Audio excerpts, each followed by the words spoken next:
Rainey reads Christmas books. Read alouds for you to enjoy.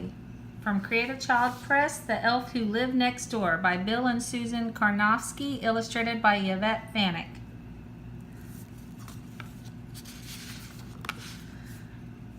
Our neighbor is an elf, Melissa whispered. Who, Mr. Short? Her older brother said. Grow up, Melissa. He's just a friendly old man. He used to run a toy company. A toy company, yeah, that's what elves do, Melissa thought. It was the day before Christmas, and Mr. Short was called out of town on a sudden business trip. He asked the children to feed his guppies. Here's the key to my house, he said, and handed it to Melissa. A key to an elf's house, Melissa thought. Wow.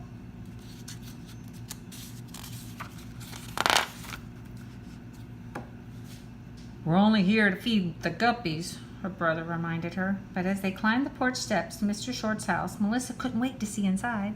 Inside, everything was cozy, warm, and wonderful. It even smelled like gingerbread and cinnamon. Exactly the way an elf's house should smell, Melissa thought.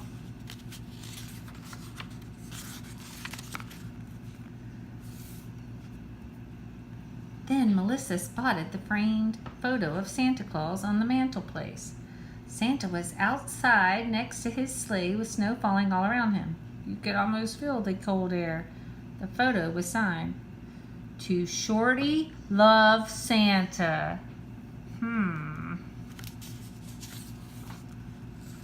Melissa stood on her tiptoes and stared at the picture. Then she slowly backed away and bumped right into the rocking chair.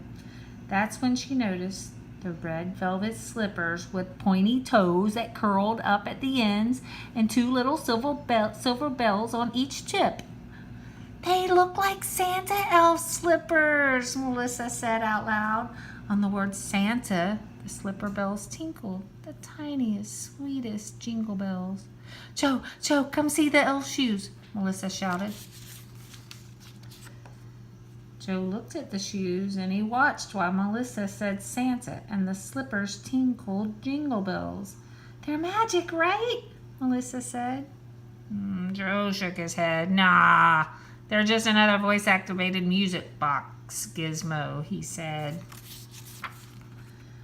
You don't know the first thing about Santa Claus or elves, Joe snapped.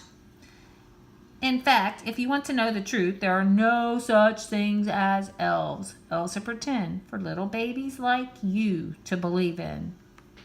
And if you want to know the truth, I don't believe in Santa Claus at all, shouted Joe. Because, Joe kept talking, if there was such a thing as Santa, he would have known about that new official basketball I wanted and didn't get. Melissa couldn't believe what her brother was saying. But you got new sneakers and all those toys and games. Those were from Mom and Dad, Melissa. Melissa started to cry. Put Mr. Short's slippers back where you found them, Joe said, and don't talk to me about elves anymore. He was angry. Come on, he said. Let's go. Melissa put the slippers back near the chair, and that's when she noticed a tiny purple silk bag with the words magic beads embroidered on it in gold thread. Melissa opened the bag just to peek in. The magic beads were all different colors.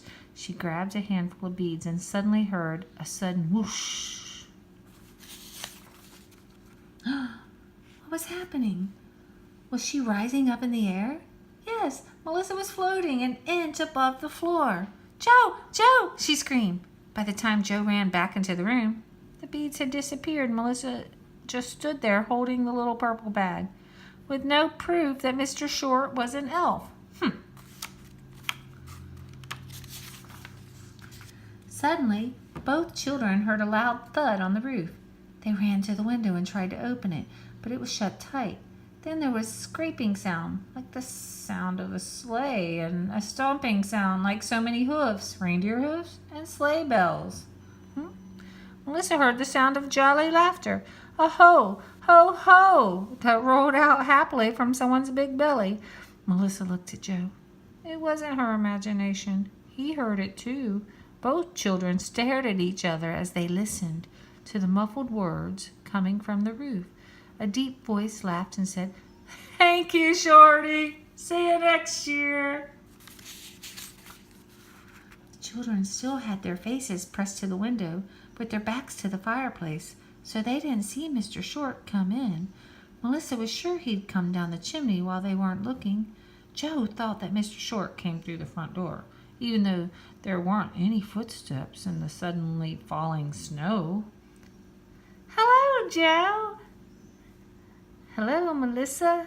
"I'm home. Merry Christmas." The sounds on the roof had disappeared with a whoosh of wind and bells. Now here stood Mr. Short, apple-cheeked from the cold, holding 2 big gift-wrapped boxes. "I've got some merry presents for you both," Mr. Short chuckled. "Just let me get my cold boots off and put some hot cocoa on the stove. Then you can open up your gifts." Mr. Short called from the kitchen, "Joe, your gift isn't the one in the green box. Melissa, yours is the one in the red box."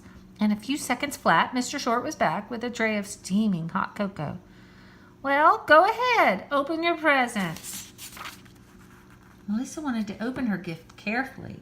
The wrapping paper was so beautiful, but she had to see what was inside, and the only way to do that was to rip the paper and open the box, and oh, it was the ice skates she had dreamed about. "Look, Joe," she said, but Joe was staring at his own gift. There, nestled in tissue paper inside the big square box, was an official regulation professional basketball, exactly what he had hoped for. "It's exactly what we wanted, Mr. Short," said the children. "I know," Mr. Short winked. Melissa," Joe said softly, "forget what I said about elves being pretend, okay?" Melissa smiled at her brother. "And forget what I said about Santa, too." On the word Santa, the 2 red velvet slippers tinkled jingle bells, jingle all the way, and both children smiled at their neighbor, Mr. Short. The end. Thank you for joining me here at Rainey Reads. If you like this book, please like the video and comment if you wish, and subscribe to my channel and watch for future books to be read.